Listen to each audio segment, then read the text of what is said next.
नमस्कार दोस्तों, मैं संतोष सिंह धालीवाल आपका धालीवाल ऑनलाइन स्टडी में स्वागत करता हूं, अभिनंदन करता हूं दोस्तों। तो आज मैं आपके लिए पटवारी परीक्षा 2019 के लिए लाइव टेस्ट सीरीज़ लेकर पहुंचा हूं।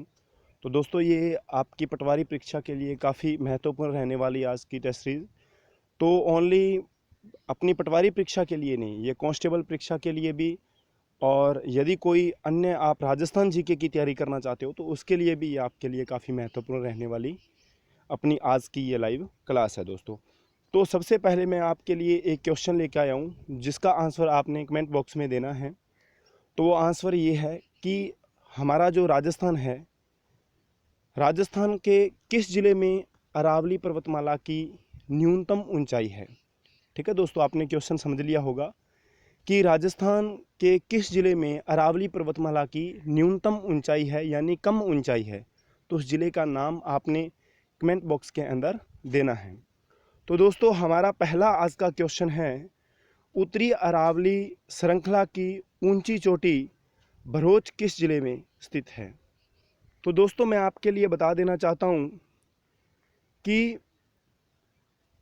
जो अरावली पर्वत श्रृंखला है, इसको हमने 3 भागों में बांट दिया है। कितने भाग बांटा दोस्तों? 3 भागों में हमने इसको बांटा है। आपको बता दूं कि ये हमारा राजस्थान है, और इस राजस्थान में जो ये भौतिक प्रदेश है अरावली पर्वतमाला का, जो इस प्रकार से विस्तार है, तो इसको 3 भागों में बांट दिया गया है। तो वो 3 भाग कौन कौन से हैं, तो उनके बारे में मैं आपको बताना चाहता हूं कि ये पहला भाग उत्तरी अरावली, और ये वाला भाग है मध्य अरावली, और इस भाग को कहते हैं दक्षिणी अरावली। तो इस जो उत्तरी अरावली है उसमें ये जो भरूच जो चोटी आपको पूछी गई है, तो वो उत्तरी अरावली के किस ज़िले में है ये पूछा गया। तो दोस्तों, इसमें से जो पहला हमारा आंसर है डी, अजमेर, इसको तो हम वैसे ही काट देंगे क्योंकि अजमेर तो उत्तरी अरावली में आता ही नहीं है। सिर्फ 3 ही ज़िले आते हैं, सीकर, अलवर, झुंझुनू। तो इसमें से जो हमारा सही आंसर होगा वो होगा अलवर, कि जो अलवर ज़िला है उसमें जो भरूच चोटी है वो किस ज़िले में है? अलवर ज़िले में है। ठीक है दोस्तों। तो उसके बाद में दोस्तों हमारा इसमें जो सीकर है, सीकर में उत्तरी अरावली की सबसे ऊंची चोटी है, वो है रघुनाथगढ़। ठीक है दोस्तों, तो जिसकी ऊंचाई है 1050 मीटर।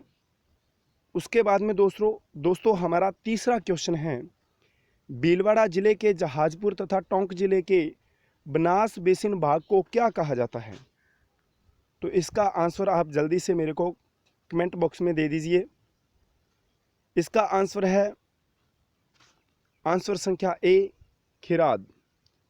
बनास कोई ऐसा भाग नहीं है। ठीक है, बनास एक नदी है, भाकर पहाड़ियाँ हैं और मगरावी पहाड़ियाँ हैं। इसका जो सही आंसर है जहाजपुर और टोंक, जो भीलवाड़ा है उसकी जो उसका स्थान है जहाजपुर, जहाँ पर बनास बेसिन के क्षेत्र को खिराद कहा जाता है। ठीक है दोस्तों। उसके बाद में हमारा चौथा क्वेश्चन है, निम्न में से कौन सा पर्वत बूंदी जिले में स्थित है। कौन सा पर्वत बूंदी जिले में स्थित है? तो इसका आंसर आप कमेंट बॉक्स में दे दीजिए। पहला आंसर है नाग पहाड़, अड़ावाल, गिरवा, उपयुक्त में से कोई नहीं। तो नाग का जो पहाड़ है वो तो अपने को पता है किस ज़िले में है, अजमेर ज़िले में है। किस ज़िले में है दोस्तों? अजमेर ज़िले में है, ये तो हो नहीं सकता। और जो गिरवा की पहाड़ियाँ हैं ये भी कहाँ पर है? उदयपुर में, ये भी नहीं हो सकता। जो अड़ावाल है, ये जो पर्वत है, ये कहाँ पर स्थित है? तो ये बूंदी जिले में स्थित है। ठीक है दोस्तों, तो हम बढ़ेंगे 5 नंबर क्वेश्चन की ओर।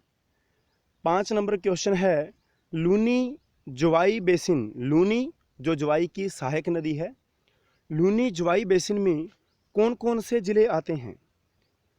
तो इसमें जालौर ज़िला भी आता है, सिरोही ज़िला भी आता है, पाली ज़िला भी आता है, यानी इसमें सभी ज़िले आते हैं। हमारा आंसर होगा डी। ठीक है दोस्तों, तो वीडियो को आप लाइक करते चलें, वीडियो को अपने सभी व्हाट्सएप ग्रुपों में शेयर कर दें, और धालीवाल ऑनलाइन स्टडी को, इस चैनल को आपने क्या करना है? सब्सक्राइब करना है, जिन्होंने अभी तक नहीं कर रखा। ठीक है दोस्तों, तो हम आगे बढ़ते हैं 6 नंबर क्वेश्चन की ओर। कुंभलगढ़ दुर्ग किस दर्रे के पास स्थित है? तो किस दर्रे के पास स्थित है दोस्तों? हाथीगुड़ा। मैं आपको बता दूं कि हाथीगुड़ा की नाल, आपको मैं बता देना चाहता हूं कि ये लय है दोस्तों। हाथीगुड़ा की नाल मेवाड़ जो प्रदेश है अरावली पर्वतमाला में, तो उसमें दर्रे को किस नाम से जाना जाता है? नाल के नाम से जाना जाता है। ठीक है दोस्तों, हमारा इसका आंसर होगा सी। और अगला क्वेश्चन है हमारा, राजस्थान के कुल भूभाग का कितने प्रतिशत भाग पर दक्षिणी पूर्वी पठार स्थित है? बड़ा बढ़िया क्वेश्चन है दोस्तों, क्योंकि हमें ये कंफ्यूज किया गया है। इसमें हमने पढ़ रखा है 6.89%। वो दोस्तों दक्षिणी पूर्वी पठारी भौतिक प्रदेश है, और यह हमारे राजस्थान के कुल भाग का पठार पूछ रहा है कि पठार कितने भाग के ऊपर है। तो पठार जो हैं वो हमारे राजस्थान के कुल भाग का जो भाग है हमारा, तो राजस्थान का कुल जो क्षेत्रफल है उसका कुल जो भूभाग है उसका 9.3% भाग के ऊपर क्या है? दक्षिणी पूर्वी पठार स्थित है। यदि भौतिक प्रदेश पूछ ले कि दक्षिणी पूर्वी पठारी प्रदेश जो एक भौतिक प्रदेश है वो कितने प्रतिशत भाग के ऊपर है, तो उसका आंसर होगा 6.89%। हम 8 नंबर क्वेश्चन की ओर बढ़ रहे हैं।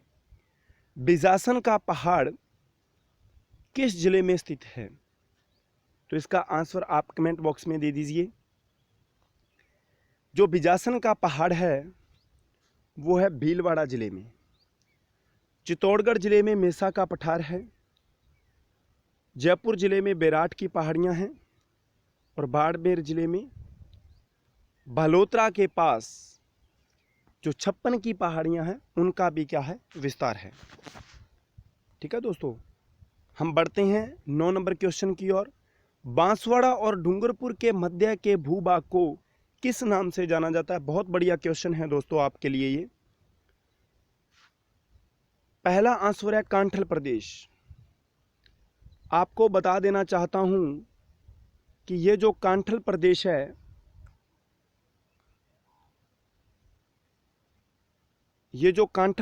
है यहां पर जो प्रतापगढ़ है उसके भूभाग को कहते हैं कांठल प्रदेश। और जो मेवल है, बांसवाड़ा व डूंगरपुर जिले का जो मध्य का भूभाग है उसको कहते हैं मेवल।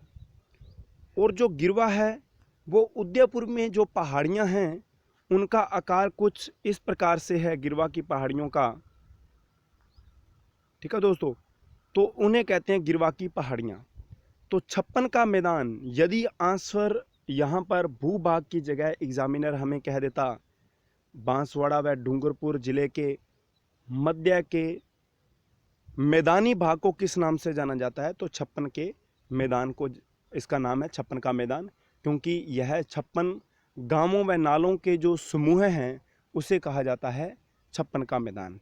और आपको बता दें कि जो 56 की पहाड़ियां हैं वो है हमारे किस जिले में? झालोर और बाड़मेर। ठीक है ना, 56 की पहाड़ियां जो है उनका जो विस्तार है बाड़मेर जिले में उनका विस्तार है। ठीक है दोस्तों, और भौतिक प्रदेश में पूछ ले तो उत्तरी पश्चिमी मरुस्थलीय प्रदेश और गोडवाड़ी प्रदेश में उसका सर्वाधिक विस्तार है। ठीक है दोस्तों, तो हम बढ़ रहे हैं 10 नंबर क्वेश्चन की ओर। राजस्थान का मैनचेस्टर किसे कहा जाता है? सभी को पता है, भीलवाड़ा को राजस्थान का मैनचेस्टर कहा जाता है। और जो कोटा है इसको राजस्थान का कानपुर के नाम से जाना जाता है। किसके नाम से जाना जाता है दोस्तों? कानपुर के नाम से जाना जाता है। ठीक है दोस्तों, तो हम बढ़ रहे हैं 11 नंबर क्वेश्चन की ओर। डेबर झील के नाम से कौन सी झील प्रसिद्ध है? डेबर झील के नाम से जयसमंद झील प्रसिद्ध है। कौन सी झील प्रसिद्ध है दोस्तों? जयसमंद झील प्रसिद्ध है। आपको बता देना चाहता हूं कि जयसमंदर नहीं है, जयसमंद झील है। और रासमंद झील रासमंद जिले में है।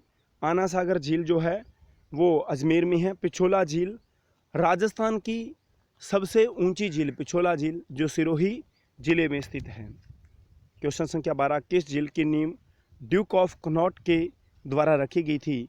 तो इसका आंसर है ए, फतेह सागर झील। कौन सी झील है दोस्तों? फतेह सागर झील। अगला क्वेश्चन है हमारा, किस झील के किनारे मैडम मेरी द्वारा जुनाना घाट का निर्माण करवाया गया था? तो हमारे पास ए नंबर ऑप्शन है फतेह सागर झील, बी कोलायत झील, सी पुष्कर झील, डी पिछोला झील। तो आंसर हमारे बिल्कुल सामने पड़ा है पुष्कर झील। यदि हमारे से क्वेश्चन पूछ ले कि राजस्थान की मीठे पानी की सबसे बड़ी प्राकृतिक झील कौन सी है, तो हमारा आंसर क्या होगा दोस्तों? पुष्कर झील ही होगा। ठीक है, तो यदि हमारे से क्वेश्चन पूछ ले कि हमारे राजस्थान की सबसे बड़ी खारे पानी की झील कौन सी है, तो सांबर झील है, जो भारत की भी कौन सी है? दूसरी सबसे बड़ी झील है। और भारत की खारी सबसे बड़ी झील हमारी सांबर झील ही है। ठीक है दोस्तों, और क्षेत्रफल की दृष्टि से दूसरा स्थान है, और खारेपन लवणता की दृष्टि से प्रथम स्थान पर है सांबर झील भारत में। और क्षेत्रफल की दृष्टि से भारत की सबसे बड़ी खारे पानी की झील वो है कौन सी झील है दोस्तों? लेगून झील है और चिल्का झील है, उड़ीसा तट, बंगाल की खाड़ी। ठीक है दोस्तों, तो हम बढ़ रहे हैं 14 नंबर क्वेश्चन की ओर। किस झील पर जग मंदिर महल और जग निवास महल का निर्माण करवाया गया है? ऑप्शन हमारे सामने हैं सिलीसैट झील, नक्की झील, पिछोला झील, जैसमंद झील। आंसर जल्दी से आप कमेंट बॉक्स में दे दीजिए। ठीक है दोस्तों, पिछोला झील। क्या आंसर है इसका? पिछोला झील। 15 नंबर क्वेश्चन, सिलीसैट झील का निर्माण कब करवाया गया? जो सिलीसैट झील है उसका निर्माण कब करवाया गया, वह किस जिले में करवाया गया, वह किसने करवाया?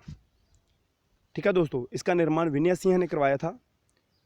1845 ईस्वी में करवाया था और अलवर जिले में करवाया था।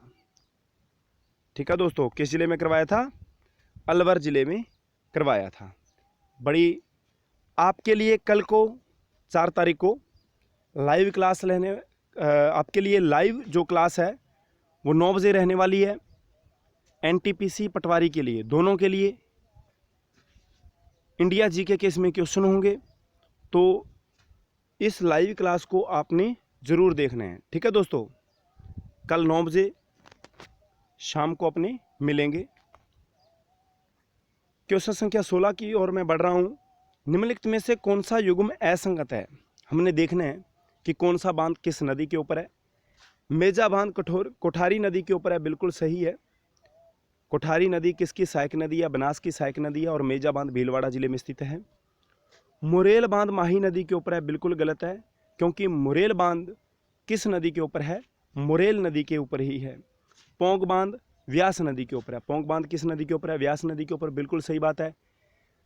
पोंग बांध से इंदिरा गांधी नहर को शीतकालीन में जल उपलब्ध करवाया जाता है। ये क्वेश्चन काफ़ी बार हमारे कंपटीशन एग्जामों में पूछ लिया गया है। जवाहर सागर बांध कहाँ पर है?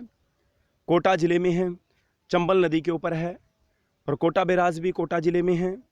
गांधी सागर जो बांध है वो मध्य प्रदेश में है, मंदसौर में। और राणा प्रताप सागर बांध भी चंबल नदी पर है, चित्तौड़गढ़ जिले, राजस्थान में। 3 चरणों में चंबल नदी परियोजना का निर्माण करवाया गया है। 17 नंबर क्वेश्चन, निम्नलिखित में से कौन सा बांध भरतपुर जिले में नहीं है? पहला शाही बांध, बिल्कुल है। दूसरा अनजान बांध, बिल्कुल है। बंद बिराठा बांध, बिल्कुल है। सरेरी बांध ये नहीं है दोस्तों। सरेरी बांध किस जिले में है? सरेरी बांध भीलवाड़ा जिले में स्थित है। जो बंद बिराठा बांध भी है और बंद बिराठा एक सभ्यता भी है हमारे भरतपुर की। ठीक है दोस्तों, तो काली सिंध नदी की लंबाई कितनी है? बहुत बढ़िया क्वेश्चन है दोस्तों। काली सिंध नदी है जो चंबल की सहायक नदी है, उसकी लंबाई पूछा कितनी है, तो इसका आंसर आप कमेंट बॉक्स के अंदर दीजिए। मैं आपको बता देना चाहता हूं कि जो 480 किलोमीटर की जो लंबाई है वो किस नदी की है? वो है बनास नदी की। 190 किलोमीटर जो लंबी है वो बेड़च नदी है, और 465 किलोमीटर घग्गर नदी है, 278 किलोमीटर काली सिंध नदी है। आंसर आपको मिल गया होगा। इसका सही आंसर है ए।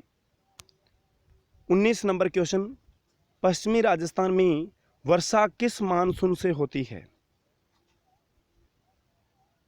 पश्चिमी राजस्थान में जो वर्षा होती है किस मानसून से होती है? इसका आंसर देखो, भूमध्य सागर से उठने वाले चक्रवातों से।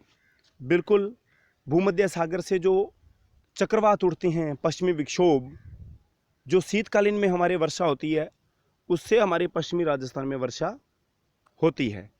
परंतु इसने यहाँ पर शब्द दिया है मानसून। ठीक है दोस्तों, इसने शब्द क्या दिया है? मानसून। क्वेश्चन आपने ध्यान से देखना है दोस्तों, यहीं से हम मार खाते हैं।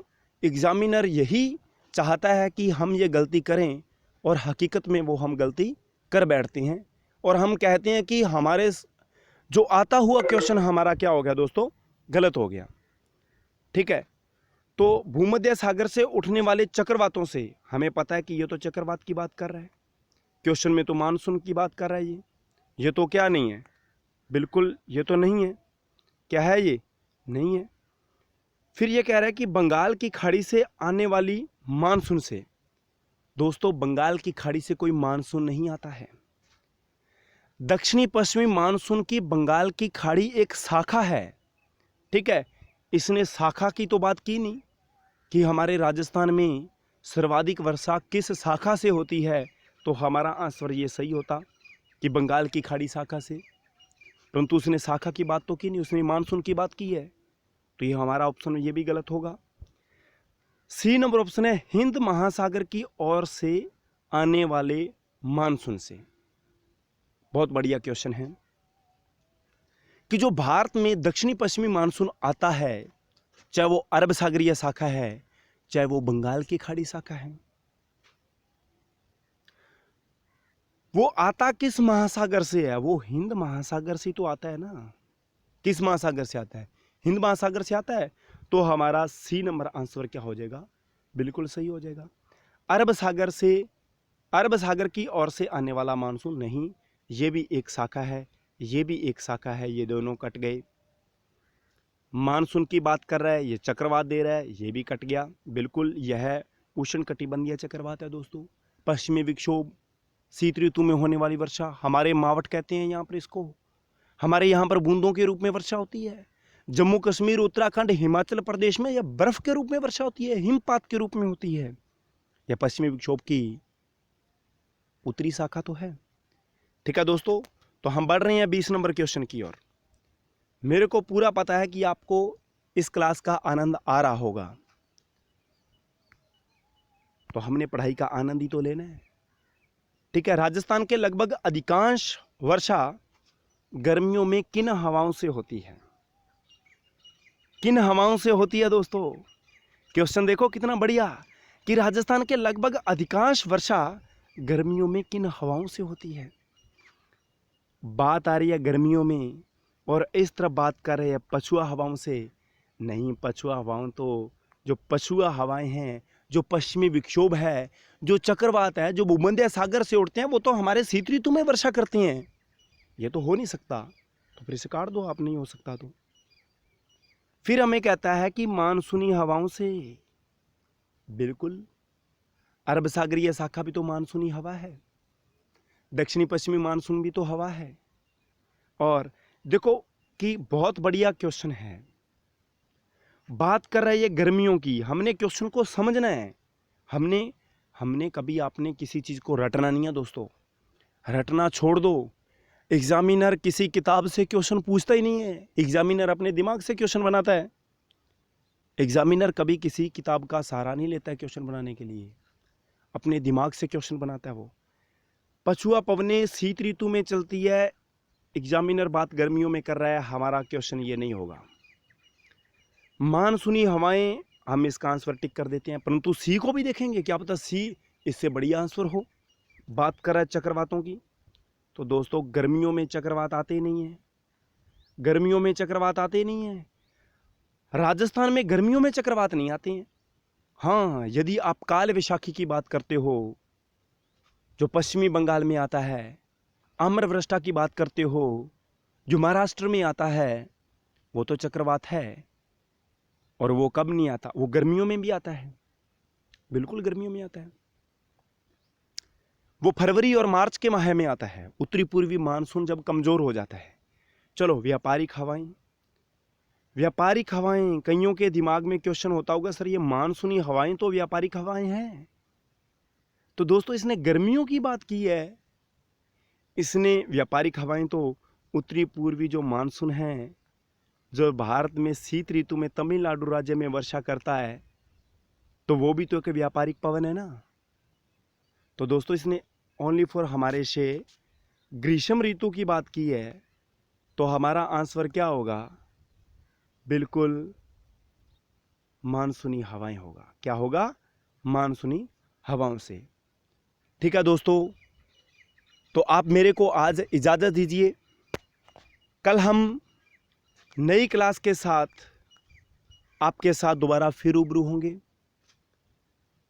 कल आपने शाम को 9 बजे पहुंच जाना है लाइव क्लास के अंतर्गत, और यह क्लास एनटीपीसी के लिए और पटवारी के लिए महत्वपूर्ण रहने वाली क्लास है। यदि आप कंपटीशन की तैयारी कर रहे हो, चाहे वो कांस्टेबल की कर रहा है, चाहे पटवारी की कर रहा है, एनटीपीसी कर रहा है, आरआरबी की कर रहा है, आरएएस की कर रहा है, आईएएस की कर रहा है, तो उन सबके लिए ये क्लास जो अपनी रहने वाली है कल की क्लास, वो बहुत ज़्यादा इम्पोर्टेंट है। ठीक है दोस्तों, तो अपने कल दोबारा फिर मिलेंगे, और तब तक आप मेरे को इजाज़त दीजिए।